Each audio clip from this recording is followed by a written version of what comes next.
Darwin nous apprend que en cas de changement d'environnement, c'est pas les espèces les plus gros, les plus intelligents qui vont survivre, mais ceux qui vont preuve d'adaptation. Se réinventer, ça va être de s'adapter à ce nouveau environnement. AVS avec Philippe Robichon. Et AVS, ça veut dire à votre santé. Bonjour, bienvenue. Annabelle Robert est avec nous. Bonjour Annabelle. Bonjour Philippe. Maman de 3 enfants, boss lady. Vous dirigez une agence de communication spécialisée dans la prise de parole en public et le storytelling, le personnel branding, entre autres. Et vous avez même créé un label qui s'appelle Certifié Sympa. Comment est-ce que vous définissez la culture de votre entreprise ? La culture de notre entreprise est définie par un mot qui n'existe pas en français. Et laissez-moi vous dire, quand quelque chose ne traduit pas entre deux langues, ce n'est pas une question de traduction et de langue, c'est une question de culture tout court. Et le mot qui décrit notre culture d'entreprise, c'est kindness. Donc, le mot qu'on peut trouver en français, c'est la gentillesse. Moi, je dis toujours, autant que maman de 3 enfants, autant que serial entrepreneuse, qu'on devrait gérer nos entreprises comme des familles et gérer nos familles comme des startups. Symétrie des attentions. Bienveillance, ça marche pas ou c'est... En fait, c'est un mélange de gentillesse et bienveillance, c'est ça.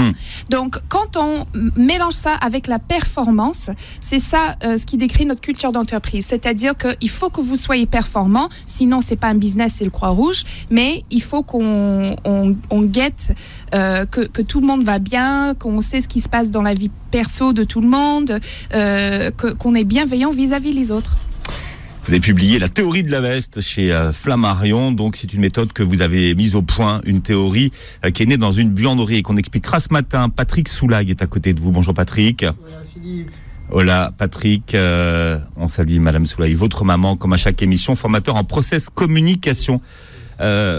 Merci d'ouvrir le micro de Patrick, ça sera plus facile pour l'entendre. Voilà, c'est en direct, parce que sinon c'est Mylène Farmer qui fait l'émission et ça fait pas le même.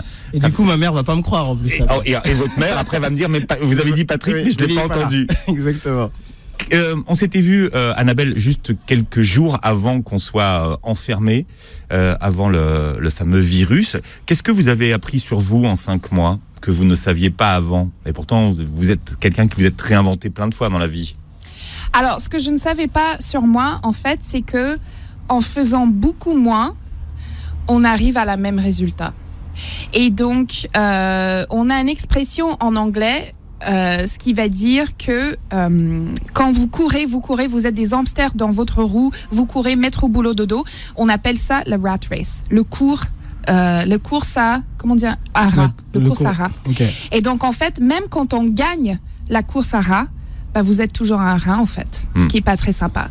Donc on a perdu 60% de notre chiffre d'affaires et pour citer la Reine des Neiges, je me sens libérée, délivrée parce que nous avons pu enfin se poser, se réinventer, innover dans nos produits, sélectionner dans nos clients qui sont des clients qu'on a envie de reavoir. Parce que tout le temps que vous passez avec un client toxique est du temps que vous ne passez pas avec un bon client ou avec vos employés. Donc, on a vraiment fait le tri. Je dis que là, on est pauvre de toute façon. Donc, autant être pauvre et heureux. Et on a choisi les clients qu'on a envie de travailler avec eux quand les affaires reprennent. On a travaillé des produits pour qu'ils soient des produits tellement géniaux dont on n'a jamais été si fiers, parce que quand on pose de notre roue d'hamster, c'est là où on peut faire des choses intéressantes. Donc, je sais qu'il y avait de la souffrance, je sais qu'il y avait des gens qui ont vraiment très mal vécu cette période, mais nous, c'était une délivrance. Patrick, qu'est-ce que vous avez appris sur vous-même ? Moi, ce que j'ai appris sur moi-même, j'espère déjà que je suis pas un rat. Déjà, je suis en train de me poser la question parce que. On a appris la semaine dernière que vous aviez des doudounes. Ouais, déjà, j'ai des doudounes. Maintenant, je me dis, est-ce que je suis un rat? Bon, je vais plus venir ici, Philippe, ça devient compliqué. Moi, ce que j'ai appris sur moi, c'est que pour gagner du temps, il fallait arrêter de me poser des questions par rapport aux autres. Il fallait juste que je me fixe, moi, ce que j'avais envie de faire, comment j'avais envie de le faire mon plan, et j'y vais, en fait. Gagner du temps, c'est m'autoriser à me mettre en premier. Voilà ce que j'ai appris. On parlait de la réinvention ce matin. Le premier qui en a parlé officiellement, c'est le président de la République française, Emmanuel Macron, qui nous a invités à sortir des sentiers battus, des idéologies, et il nous a invités à nous réinventer. et il commence par lui-même. Il dit, moi le premier. Se réinventer, là, en temps de crise, et aujourd'hui on sait qu'il va y avoir beaucoup de casse, est-ce que tout le monde doit se réinventer, Annabelle ? Est-ce que tout le monde peut se réinventer ? C'est ça la question, en fait.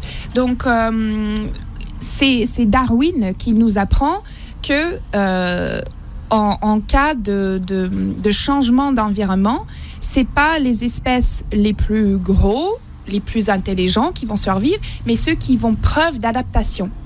Et donc, se réinventer, en fait, pour moi, ça va être de s'adapter à cette nouveau environnement. C'est-à-dire que on a parlé récemment de the Great Reset, le remise, la grande remise à jour.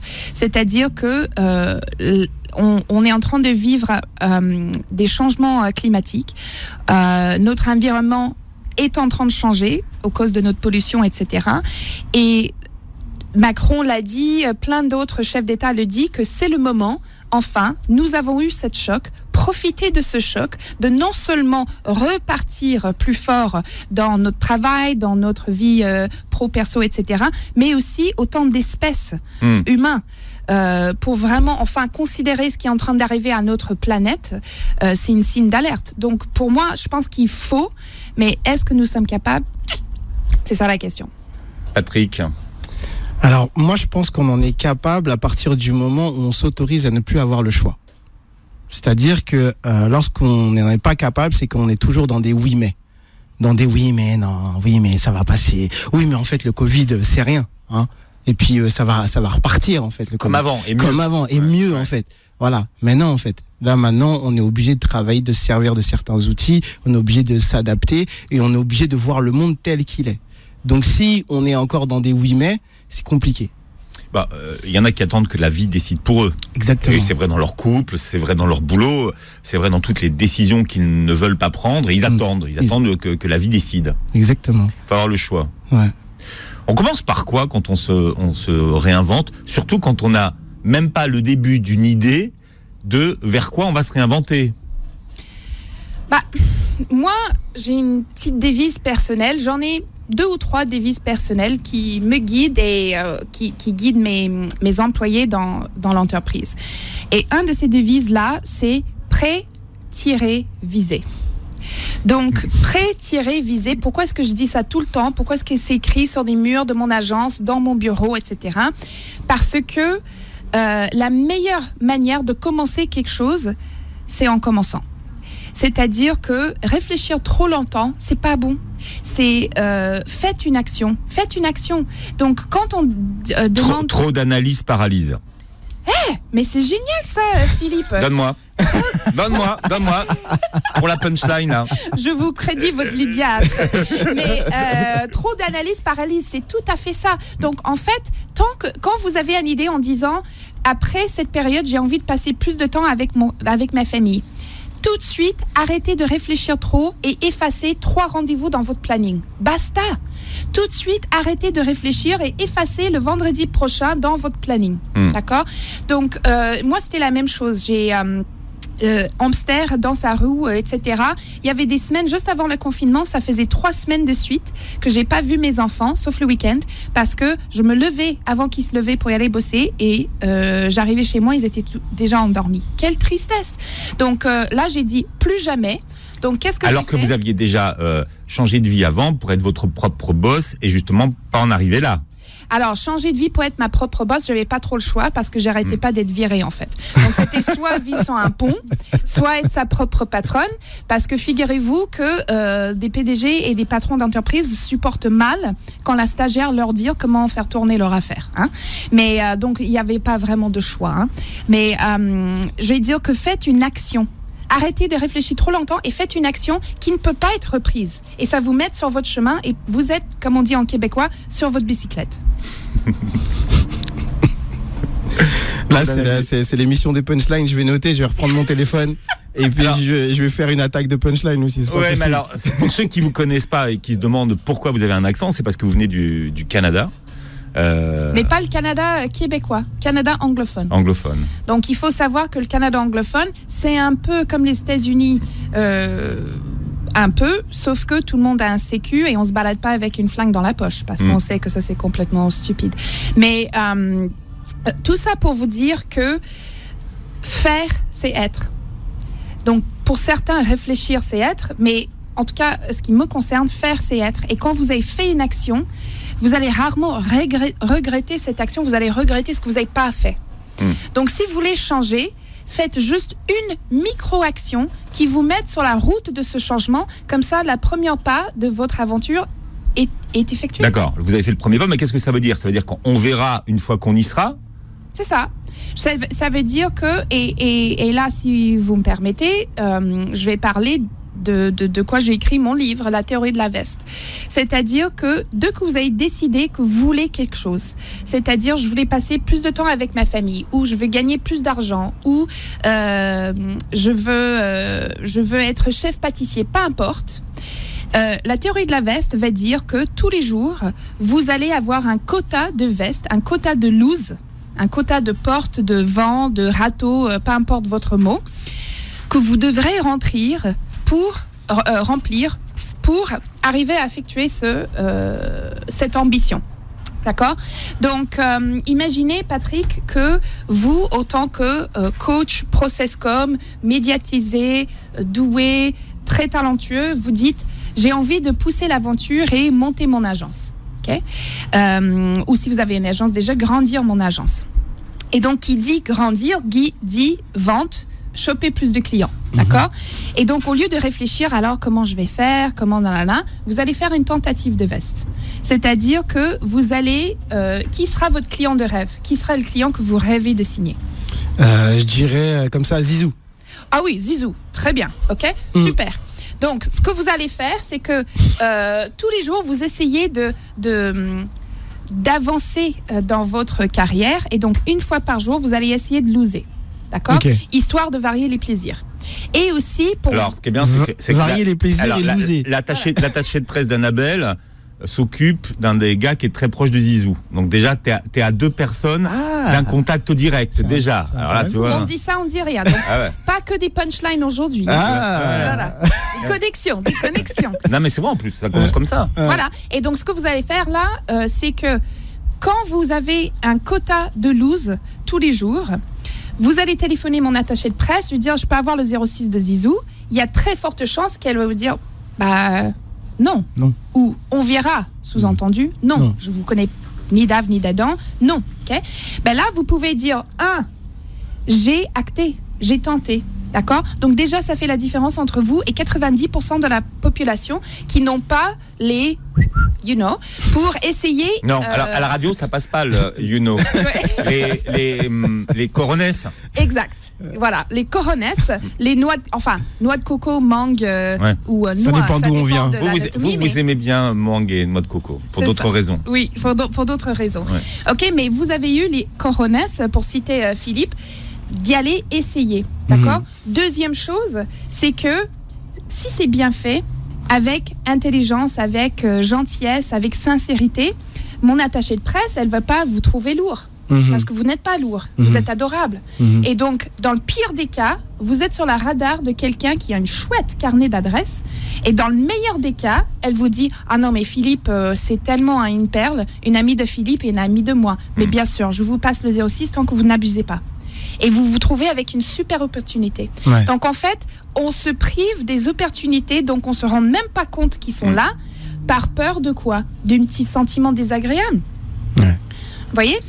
Par peur de prendre une veste, justement, ou un reçu, un râteau. Exactement. Tu dis de toute façon, pourquoi je le ferais, puisque je vais... ça n'a pas marché, quoi. Mais quel fatalisme ! Et c'est pas comme ça qu'on se réinvente. On se réinvente en faisant... Et ça n'a pas besoin des énormes pas. Je croise des entrepreneurs tout le temps qui me disent « j'ai peur d'entreprendre parce que je dois démissionner de mon job ». Je dis « non mais c'est un peu drastique là ». Je dis « vous n'avez pas besoin de démissionner de votre job. Vous avez besoin juste le soir d'essayer de trouver un truc en freelance que vous pouvez effectuer soir et week-end. Ouais. Vous plantez une graine comme ça. Et après, si ça ne marche pas, qu'est-ce que vous avez perdu ? Rien. Quelques soirées, un week-end. So what ? Okay. Donc, en fait, c'est pour ça que je suis fan et c'est vraiment mon message aujourd'hui de action. C'est parce que l'action engendre encore de l'action. Et tout le monde dit qu'autant qu'entrepreneur, c'est le premier million qui est le plus dur. Moi, je dis, mais c'est quoi ce discours ? C'est le premier euro qui est le plus dur. La différence entre 0 et 1 est tellement plus grande qu'entre 1 et 1 million. Donc, faites ce premier pas, faites cette première action. C'est intéressant, ça, de voir comme ça. Aujourd'hui, quand même, 5 mois après, vous prenez autant de vestes qu'avant ou plus de vestes qu'avant ? Alors, je prends non seulement plus de vestes, mais des vestes plus intéressantes. Parce qu'on s'ennuie. Quand on devient championne des vestes, on a envie de encore plus d'adrénaline. Je vous donne un exemple. Donc, au début de la théorie de la veste, moi, une grosse veste, c'était d'appeler un prospect qui me dit comment vous avez eu mon numéro. J'ai pas envie de parler, je suis en réunion. Hop, il se raccroche, boum, grosse veste. Okay. Donc, quelques années plus tard, pratiquer la théorie de la veste, j'ai dit là, pour le bouquin, il faut que je tente des super vestes de la mort qui tue. Et donc j'ai brainstormé une liste de 10 vestes qui sont genre les Jeux Olympiques de Luz. Et le premier, c'était demander à Christine Lagarde d'écrire l'avant-propos de mon livre. Ah ouais. La vol. Ah ouais, ça c'est une. La vol. Ouais. Le deuxième, c'est avoir mon propre émission de télé pour la théorie de la veste et le pitcher à Netflix. Le troisième, c'était demander d'être reçu à la Palais de l'Élysée par Macron. Pour moi, c'était complètement faisable parce que comme il est fan d'entrepreneurs et c'est aussi ma tasse de thé, je me suis dit, il y a mes chances. Donc, c'était qu'une liste comme ça, mais des trucs de ouf. Hein. Et figurez-vous que 20% n'étaient pas des vestes. 20%. Et donc, je vous le jure que j'ai une lettre écrite par sa propre main de Christine Lagarde qui est encadrée dans mon bureau, qui m'explique qu'elle a dévoré mes paroles, que parce qu'elle est où elle est dans le monde, ça ne sera pas faisable d'écrire l'avant-propos de mon livre, mais continuez à changer le monde, madame. Votre esprit est contagieuse. Allez-y, vous pouvez tout faire. Écrit à la main ou Écrit à la main. Ah oui. Ah ouais. Et quand cette lettre est arrivée à l'agence, je vous le dis que j'étais en larmes. Okay. Le deuxième, c'est pitcher mon propre émission de télé. Donc ça, c'est pitché, c'est en cours et vous allez voir. Sauf que vous vous êtes fait piquer une idée par M6. Comment ça ? Vous n'êtes pas fait piquer une idée par M6 ? Non, ça... Enfin, je sais pas. Après, moi, je dis ça, je dis rien. Hein. Non, je ne me suis pas fait piquer une idée. Et de toute façon, ceux qui piquent les idées, pour moi, il faut les laisser les avoir. Parce que moi, j'ai 15 000 idées le seconde. Et si vous êtes tellement dans la pauvreté de la créativité que vous avez besoin de piquer mes idées, je vous le donne. Hein. Bien. En tout cas, ils ne les feront pas comme vous les auriez faites. Non. Vous êtes né dans un milieu qui ne communiquait pas beaucoup, puisque vous venez d'un... Si, au contraire, on communiquait beaucoup, mais... Vous avez une enfance mormone. Ah oui, c'est ça. C'est un peu austère comme communication. C'est un peu austère, mais figurez-vous que pour la communication, c'était très riche. Parce que tous les dimanches, enfin pas tous les dimanches, une fois par mois, il fallait monter devant la paroisse et raconter tout ce que vous avez dans le cœur à tout le monde de la paroisse. Donc ça peut être des douzaines, voire des centaines de gens. Et chez l'église mormon, il n'y a pas le prêtre qui fait le sermon chaque semaine. C'est des membres de la paroisse qui doivent littéralement donner des leçons à leurs frères et sœurs mormons. Donc, la prise de parole était un exercice régulier. Et c'est une partie de mon enfance dont je suis remerciante d'avoir vécu ça. Parce que cette blocage sur la prise de parole que vous avez ici en France... nous, les Mormons, on ne l'avait pas. Peut-être que les Français sont mauvais en communication. Et pourtant, on parle à des personnes toute la journée. Qu'est-ce qui est difficile quand on doit parler en public ? Pour moi, les Français ne sont pas mauvais en communication. C'est juste que chaque culture a ses points forts et ses points faibles. D'accord ? Donc, moi, ce que je dis, c'est que les Français sont en prise de parole, ce que les Américains sont au fromage. D'accord ? Donc, vous avez les meilleurs fromages du monde. Pourquoi ? Parce que ça appartient à votre culture, ça appartient... Ça fait des générations que vous êtes élevés à ça, d'accord ? Depuis la plus tendre enfance, on mange un camembert. Moi, la première fois que j'ai goûté un camembert, et pourtant un truc super industriel, moi, j'étais là genre... Ah okay ? Donc, les Français sont en prise de parole, ce que les Américains sont en fromage. Donc, on ne peut pas être bon en tout. Meilleur fromage du monde, meilleur vin du monde, les hommes les plus beaux du monde, mais culture, prise de parole, pas vraiment. Et donc, ça s'apprend. Et c'est ça que vous Bien apprenez. sûr que ça s'apprend. Bien sûr que ça s'apprend. Les gens, ils disent que la prise de parole, c'est un soft skill. Mais c'est pas vrai. Alors, il faut traduire un peu. Soft skills. Soft skills, ça se traduit pas. C'est ça. C'est quelque chose. C'est une connaissance douce, en tout c'est cas. Exact.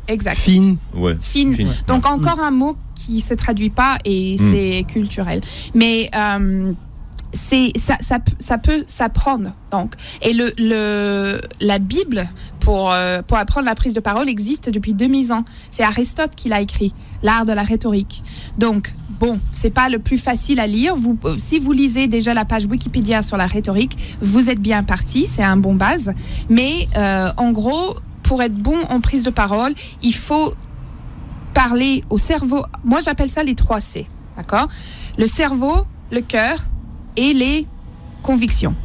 Donc, il faut parler à la logique, le logos, Aristote nous apprend, le cœur, le pathos, et ensuite avoir la présence et la crédibilité d'un orateur dont j'ai envie de vous faire confiance sur ce sujet. L'éthos. Ouais. Ethos, pathos, logos. Ouais. C'est aussi une technique qu'on utilise pour communiquer. C'est-à-dire que pour communiquer déjà, pour communiquer avec autrui, il faut que la personne, en fait, on se taise pour qu'elle nous fasse confiance. Parce que souvent, ce qu'on fait comme réponse, j'appelle ça des réponses autobiographiques. On écoute les gens pour leur donner notre propre version, en fait. C'est pour ça que les enfants, par exemple, ils se confient jamais à leurs parents. Parce qu'ils savent très bien ce que leurs parents vont leur dire avant de parler, quoi. Donc, on va pas dire ce qu'on a envie de dire à nos parents, donc on va le dire à notre pote qu'on a vu toute la journée, qui est déjà au courant, en fait. C'est parce que lui, il va nous faire confiance. Et le pathos, c'est c'est à peu près la même chose, c'est aussi pouvoir rentrer, pouvoir se mettre à la place d'eux. Et à la fin, justement, on logos. Alors qu'en général, en communication, les gens, ils logos tout de suite. Mais non, en fait, tais-toi. Faut que la personne en face, elle ait confiance en toi. Mets-toi à sa place. Et puis après, peut-être tu parles. Donc, je trouve ça... En fait, tout a été créé il y a très très longtemps et en fait, il suffit de chercher maintenant aujourd'hui. Hein. Et d'appliquer. Et d'appliquer, tout simplement, bien sûr. Mais est-ce que ça s'apprend d'être intéressant face à un auditoire ? Mais bien sûr que ça s'apprend d'être intéressant. Mais attendez, j'aurais pas de sac Chanel sinon. Hein. Mais ça, sac Chanel, on l'a pas vu arriver. Voilà, je les paye comment ? On a vu arriver un sac, mais on a vu arriver un casque en panthère. Patrick, vous avez vu un sac ? Non, j'ai pas vu le sac. Non, mais en fait, elle l'a donné à Christine Lagarde. D'accord, ok. Ah non, elle a pas besoin. Je vais dire que... Elle a déjà la panoplie. C'est ça. Et les carrières Hermès. Non, mais c'est tellement une modèle de la classe et tout. Mais bien sûr que ça s'apprend. Je vais dire que il suffit d'avoir envie, en fait. Donc, ça se travaille dans le corps, ça se travaille dans le fond, mais le fond n'est pas aussi important que les Français veulent croire. Le fond est important, bien sûr, le fond est important, mais la forme du fond est importante. Et la forme, qu'est-ce que vous faites avec votre corps, est aussi extrêmement important. Parce qu'on sait lire le langage non-verbal depuis à peu près 60 000 ans. D'accord ? Donc, quand les Homo sapiens se mettaient à marcher debout, ça ne s'est pas fait du jour au lendemain, évidemment. Hein, mais quand on se mettait à marcher debout, ce qui était assez intéressant comme savoir-faire, parce que nous puissions manipuler le monde autour de nous, ça c'est plutôt sympa. Mais payer la conséquence, c'est que notre estomac, nos poumons, nos intestins ne sont plus protégés par le sol. Ouais. Donc ça veut dire que quand on croise quelqu'un qui n'est pas de notre tribu, tout de suite, on a besoin de comprendre, est-ce que cette personne est une amie, une ennemie, un danger, un partenaire sexuel potentiel, éventuellement, ou est-ce que je suis indifférent? Okay? Et la manière dont on voit ça, c'est le langage corporel. Ouais. Donc on sait lire depuis peu de temps, en fait. On sait lire depuis un petit peu plus de 2000 ans. Donc, quand on compare ça avec 60 000 ans, donc en fait, la langage corporel, c'est ce qui fait... Le public va faire son avis sur vous avant que vous ayez même dit un mot. Exactement. Et quand vous dites des choses intéressantes après, et quand on voit... Excusez-moi, Philippe, mais je suis une immigrante. Quand on voit que vous n'êtes pas con, ensuite, là, c'est plié. Il est à la fois charmant et intelligent, c'est bon. Je vais l'écouter. On va l'écouter, celui-là. Et en plus, il sait comment faire. Exact. Exactement. On arrive dans une période d'incertitude. Finalement, on se rend compte avec ce virus que tous les jours on se rend compte qu'on sait rien et qu'on apprend tous les jours quelque chose de nouveau. Comment est-ce qu'on navigue dans cette période d'incertitude ? Je ne veux pas dire qu'avant c'était plus certain, mais en tout cas on pouvait dire voilà, dans 3 mois je vais faire ça. Enfin, on pouvait se projeter en tout cas. Je veux juste préciser avec l'aide de Dieu, bien sûr. Oui, bien sûr. Ouais. Donc là, je veux juste préciser que le management de l'incertitude, etc., ce n'est pas mes sujets. Donc là, je m'exprime pas autant qu'experte. Mais pour les gens qui veulent se réinventer, je veux dire. Pour les gens qui veulent se réinventer. C'est-à-dire que les gens qui voulaient, par exemple, ouvrir une maison d'hôte, une table d'hôte, par exemple, devenir commerçant, vous voyez là, peut-être mieux faire un commerce en ligne. Oui, c'est ça.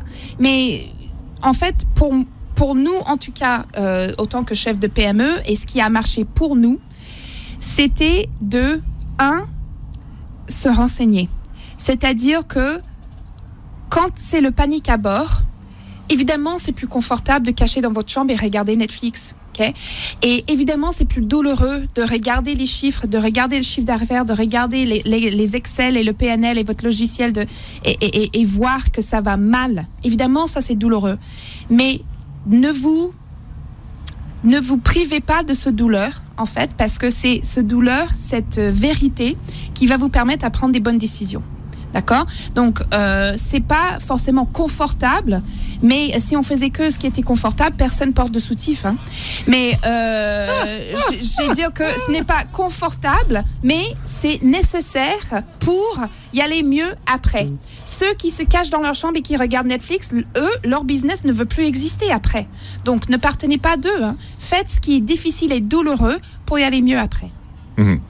C'est très intéressant ce truc parce qu'en fait ça correspond en process à ce qu'on appelle le changement de phase.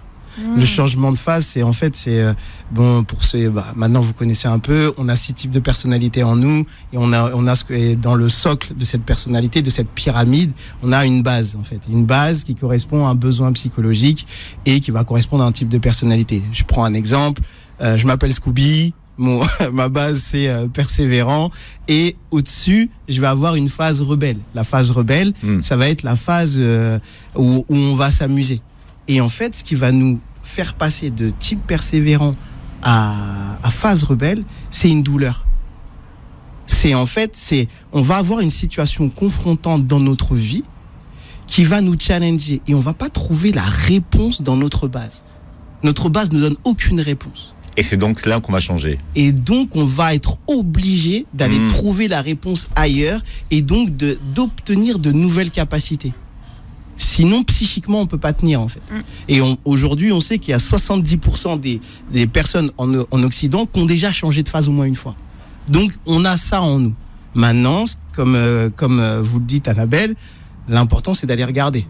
Sinon, on peut souffrir pendant très très longtemps. Il faut se confronter, quoi. Exactement. Et ne pas avoir peur de ce douleur.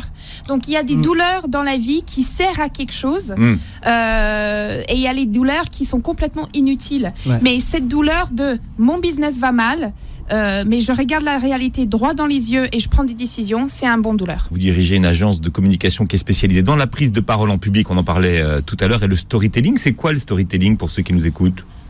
C'est la capacité à raconter une histoire. Donc, en fait, Son histoire ou... Son histoire, une histoire. Donc, des histoires sont tellement plus puissantes qu'on y croit.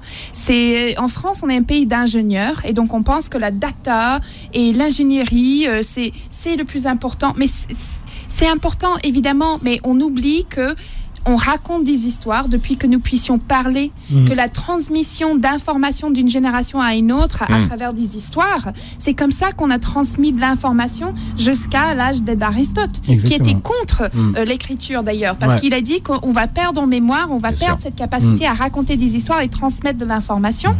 Donc, le storytelling est la capacité à prendre des infos, prendre des éléments factuels, émotionnels, etc.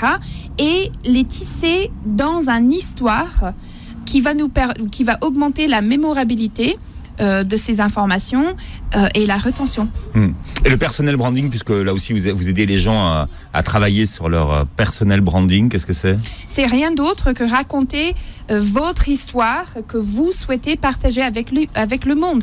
Donc, saviez-vous que les grandes maisons de luxe, type Chanel, Dior, ils ont des employés, des cadres qui sont en charge de la patrimoine historique de leur marque. Ils ont tellement compris que les histoires et les histoires des fondateurs et les histoires de comment numéro 5 est né, etc., sont tellement puissants qu'ils ont des gardiennes d'histoire dans leur maison. Et donc, si eux, ils font ça pour leur marque, pourquoi vous ne pouvez pas le faire, vous? Mais il faut pas les inventer, les histoires. Mais bien sûr que non, il faut que ça soit vrai. Mais tout le monde a peut-être les exagérer. Enfin, moi, je pense que le plus important, c'est d'être factuel. Ceci dit, on n'est pas obligé de tout dire à 100%. Donc, je vous donne un exemple. Chez Present Perfect, l'agence s'appelle Present Perfect. On fait un événement qui s'appelle le Mortified. D'accord? Mortified est un événement de storytelling qu'on se fait pour se défouler et histoire de choper un peu de presse. Okay? Et le Mortified, on loue un théâtre parisien. Évidemment, ça c'est avant le Covid. Ouais. Ça c'était avant. Mais on louait un théâtre parisien. On vendait des centaines de places. Et ensuite, des gens comme vous, Philippe, comme vous, Patrick, vous montez sur scène, des gens normaux, quoi. Et ils lisent leur journal intime d'adolescent. Ok. Et c'est mortifiant, mais c'est à mourir de rire. Donc, si on lisait... Vous seriez un bon client, ça, Patrick. Ah non, mais Patrick, là, j'ai retenu. Là, c'est bon, j'ai retenu. Je mets ça dans le moi, je peux le disque faire, dur. ça. Aucun problème. Ok, très bien. On échange le numéro après. Mais si quelqu'un lisait tout leur journal intime de quand il y avait 11 ans, 12 ans, ça ne sera pas intéressant, ça ne sera pas bon. Il faut choisir des petits moments drôles, forts en émotion, qui racontent une histoire. Et donc, ça ne veut pas dire que c'est faux, ça ne veut pas dire que c'est exagéré, ça veut dire juste qu'on choisit ce qu'on va mettre dans notre histoire. Tiens, vous avez travaillé, Patrick, en process com, alors, Annabelle, The Boss Lady. En fait, ce qui est intéressant, c'est comment elle se présente et c'est les mots qu'elle utilise, en fait. En plus, elle dit boss lady. Donc, tout de suite, on a affaire à quelqu'un. En fait, ce qui est intéressant, c'est, on est à la radio, mais moi, je la vois en plus. Donc, selon les types de personnalités, il y a des mouvements corporels.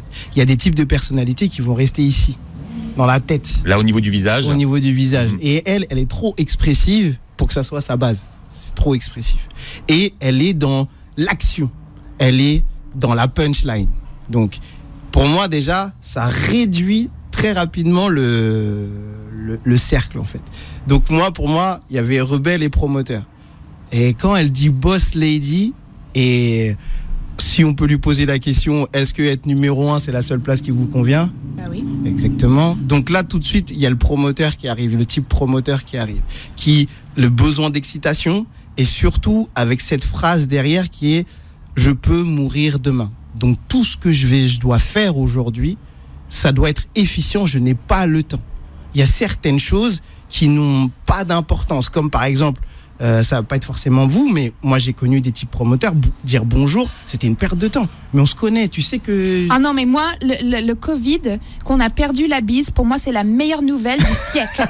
C'est la meilleure nouvelle du siècle. Alléluia, fini cette phase chiante du matin où on doit faire le tourné. Oh, bonjour, bisous.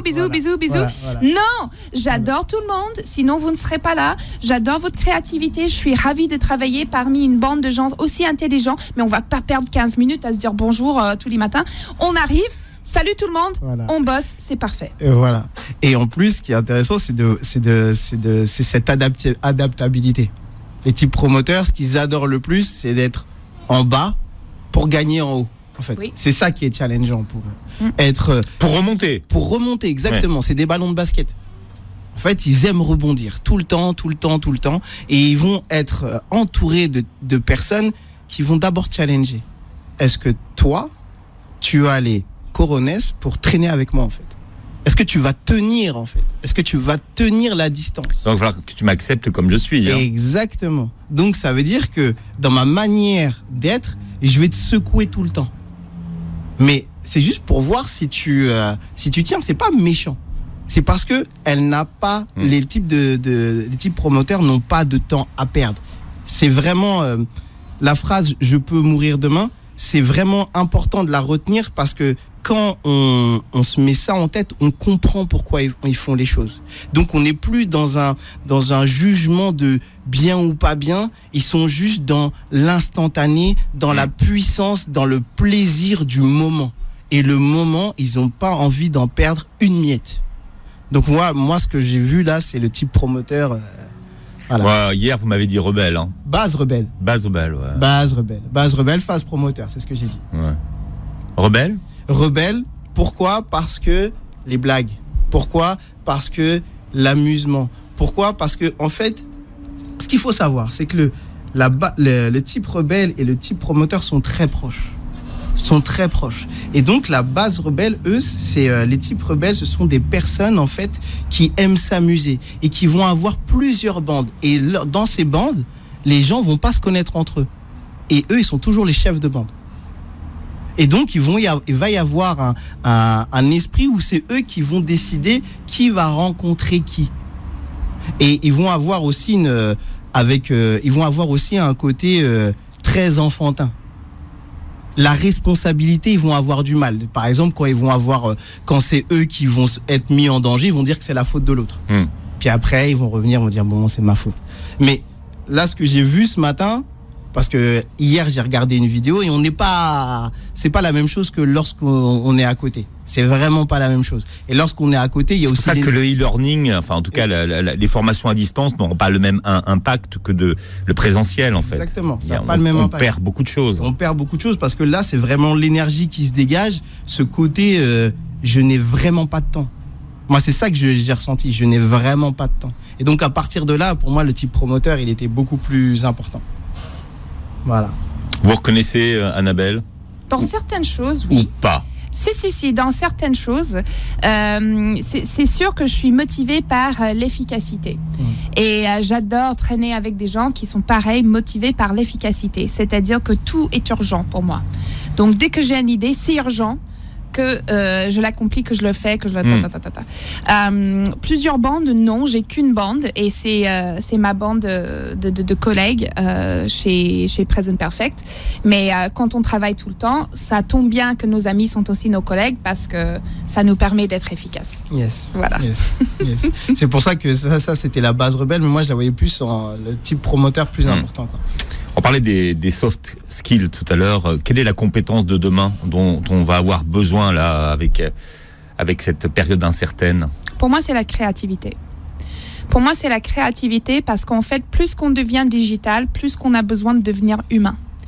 Et autant que des robots et des intelligences artificielles commencent à peindre, commencent à écrire, etc., ça, c'est encore très, très, très, très loin de ce que nous sommes capables de créer. Mon exemple préféré de ça, c'est TikTok. Vous connaissez TikTok ? Ouais, bien sûr. Le réseau social. Le réseau social où il faut poster des vidéos qui font rire tout le monde. Et la capacité de n'importe qui avec un smartphone à faire des choses créatives et innovantes, c'est tellement inspirant. Mais pour moi, la créativité, c'est vraiment ça pour demain. Voilà. Annabelle Roberts, on montre la théorie de la veste que vous avez publiée il y a quelques mois chez Flammarion. Patrick Soulaï, merci d'avoir été avec nous. Merci Philippe. Vous regardez la vidéo sur la chaîne YouTube, vous réécoutez le podcast sur beurrefm.net. Très belle journée santé sur Beurre FM.